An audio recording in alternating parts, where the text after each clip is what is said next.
حرام اور حلال کی فکر نہیں. کیا بتاؤ دکھ ہوتا ہے کہتے ہوئے کہ بہت قریبی عزیز ہر وقت باتیں بھی سنتے رہتے ہیں جو اکثر میرے ساتھ رہنے کا اتفاق ہوتا ہے. ایسے بعض جملے نکل جاتے ہیں زبان سے جان کر نکل جاتے ہیں. ایک مشورہ دیا، پھر ایک انہوں نے کوئی کام کر رہے تھے، ایک مشورہ دیا کہ بھائی یہ کام جائے حرام. عجیب جملہ تھا کہ بھائی حرام حلال کا معاملہ ہے، بھائی اپنا اپنا مزاج ہوتا ہے، حرام حلال آپ جانو یہ میں جانوں. نعوذ باللہ من ذالک کہ حرام حلال آپ جانو تو یہ کوئی ذاتی مسئلہ بنا لیا حرام حلال. اللہ بچائے کفر کا کلمہ ہے. اگر ایمان لالچ کی تجدید نہ کریں تو کافر ہے. اللہ تعالیٰ پر ہمیں رکھے.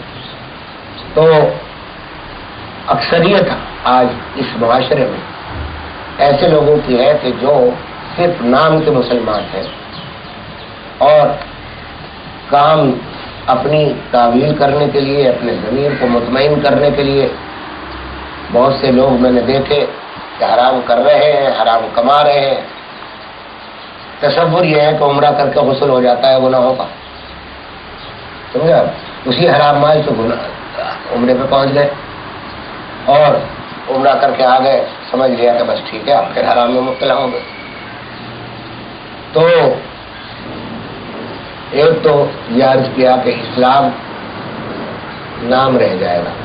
تو ابھی لیکن الحمدللہ ایسے بہت بڑی تعداد مسلمانوں کی موجود ہے کہ جو صرف نام مسلمان نہیں ہیں، اسلام کی صورت کو محفوظ کیے ہوئے.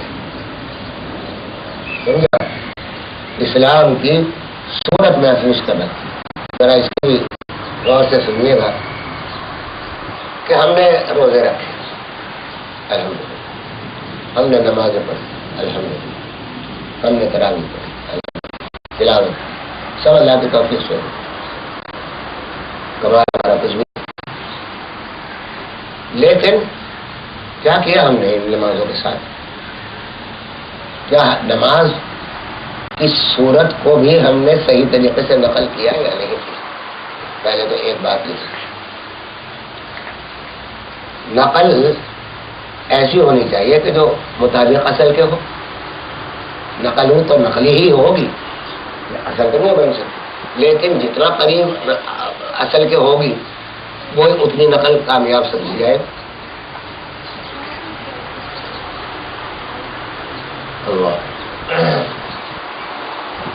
عالمگیر کا ایک زمانہ کا ایک واقعہ یاد آتا ہے. اس زمانے میں اور کھیل تماشے تو ہوتے نہیں تھے، نہ یہ سیل تھے، نہ ٹی وی تھے، نہ کچھ تھے. وہاں اور طرح کے گیم ہوتے تھے. ان میں ایک طریقہ مذاق کا اور تفریح کا یہ ہوتا تھا کہ بہروپ یہ ہوتے تھے کہ باقاعدہ پورا ایک طبقہ ہوتا تھا جن کی مشق یہ ہوتی تھی کہ وہ مختلف شکلیں اختیار کیا تھا. کبھی بادشاہ کی شکل اختیار کر لی، پہچان نہیں سکتا تھا کوئی، بہت ہی کوئی ذہین آدمی ہو تو پہچانتا تھا کہ یہ بہروپیہ، ورنہ آ کے دھوکے دیتا اور وہی ان کی کمائی کا ذریعہ ہوتا تھا. عالمگیر رحمۃ اللہ علیہ کے زمانے میں ایک بہروپیہ تھا، وہ اکثر آیا کرتا تھا. عالمگیر رحمۃ اللہ علیہ اسے پہچان لیتے تھے. مختلف لباس طریقوں سے آتا تھا، کبھی تاجر کے بھیس میں آ گیا، کبھی کنجڑے کے بھیس میں آ گیا، کبھی بھنگی کے بھیس میں آ گیا، اور بالکل وہی بیک اپ کر کے سارے اس زمانے میں بھی ہوتا تھا. ساری شکل تقریباً اصل کی مطلب بناتا تھا، لیکن عالمگیر رحمۃ اللہ علیہ اس کو پہچان لیا تھا. تو وہ بڑا پریشان تھا. اچھا جب کوئی انعام دینا چاہتے تو وہ کہتے جی جب تک کہ میں آپ کو ایسا دھوکہ نہ دوں کہ آپ نہ پہچان سکے اس وقت تک انعام نہیں دوں. یہ بہروپیے بھی سچے ہوتے تھے اس زمانے کہ وہ نقل اپنے فن کو کی توہین نہیں کرتے تھے. چنانچہ عالمگیر کا سفر ہوا دکن کی طرف، ایک سفر تھا. عالمگیر رحمۃ اللہ علیہ کو مزارات پر جانے کا بڑا شوق تھا، اور یہ اللہ کے مزارات پر جایا کرتے یعنی بس فاتحہ تو انہوں نے فرمان جاری کیا کہ میرے راستے میں جہاں جہاں میرا قیام ہوگا وہاں کوئی جو بڑے اولیاء اللہ کے مزارات ہوں ان کا وہاں جانے کا میری اہتمام کیا جائے۔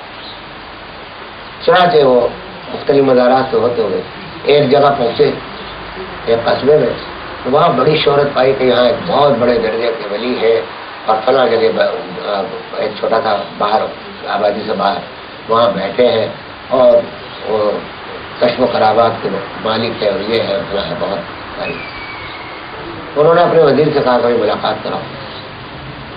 وہاں گئے تو وہاں بالکل وہ ساری وہ زمانے کے بہروپ بھی پھر وہ جب بہروپ کرتے تھے، اب جب ولی کا بہروپ کیا تھا تو ولی کے تصوف کی بھی باتیں پڑھی ہوں گی، بہت سارے اولیاء اللہ کے وہ کلمات اور ملفوظات بھی پڑھے ہوں گے، تو وہ الفاظ وہ ملفوظات ذکر شروع ہوا۔ عالمگیر بڑے متاثر ہوئے۔ چلتے وقت 1000 اشرفیوں کی تھیلی ان کو پیش کی، انہوں نے ڈانٹ کے کہا ہٹاؤ اس میرے سامنے، خبردار مجھے نہیں چاہیے۔ عالمگیر نے واپس لے کے چلے، وزیر سے کہا کہ بھائی واقعی بزرگ معلوم۔ تھوڑی دیر کے بعد معلوم ہوا پیچھے سے اپنا لباس وباس ہو اپنا چہرہ ذرا اتار کے پیچھے سے آ گئے، جی السلام علیکم۔ ارے یہ تم ہو؟ انہوں نے کہا ہاں میں ہی ہوں اور آج میں کامیاب ہوں گا۔ تو وہ اپنے عالمگیر ان کو ساتھ لے کر گئے اور ان کو 500 اشرفیاں یا 100-200 اشرفیاں انعام میں دینی چاہیے، وہ لے لی۔ اس کے بعد عالمگیر نے پوچھا کہ بھائی تمہیں 1000 اشرفیاں میں نے دی تھی اس وقت، وہ کیوں نہیں لی؟